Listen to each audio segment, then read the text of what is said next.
Suite aux résultats définitifs des élections législatives annoncées par la Cour constitutionnelle béninoise le 12 janvier dernier, où 3 partis politiques sont sortis victorieux, dont un parti politique de l'opposition, les démocrates, et 2 de la mouvance, notamment l'Union progressiste, le Renouveau, et le Bloc républicain, qui comptabilise au total 81 députés sur les 109. Face à cet écart de plus de représentativité nationale du côté de la mouvance, l'on se pose la question de savoir quel type d'Assemblée nationale peut-on s'attendre les jours à venir.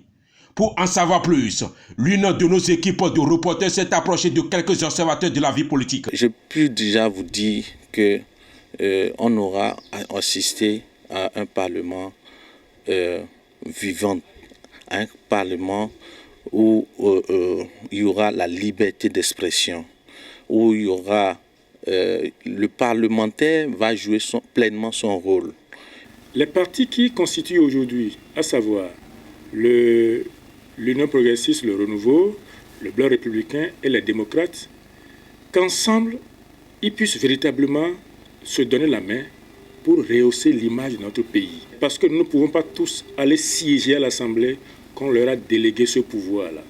Et étant notre représentant, il va falloir que véritablement les partis de l'opposition puissent travailler à ce que nous puissions sentir leur poids à l'Assemblée. Avant, on avait 2 partis politiques à l'Assemblée nationale. Aujourd'hui, nous en avons 3. Peut-être que les débats politiques vont un peu changer.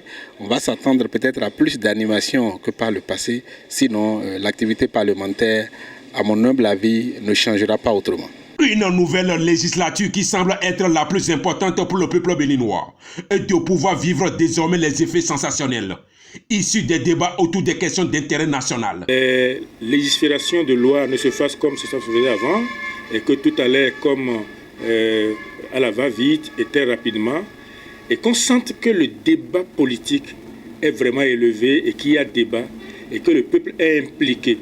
Chacun va se sentir concerné et vous allez comprendre que la démocratie est réellement au Bénin. Il s'agira essentiellement de la poursuite de l'exécution du pays par le gouvernement du président Patrice Talon. Nous aurions aimé plus d'ouverture envers d'autres cadres pour l'accompagner et l'aider. Au regard de quelques opinions avancées de part et d'autre, le peuple béninois reste confiant et impatient de voir à quoi doit ressembler cette 9e législature qui prendra fonction d'ici 3 semaines.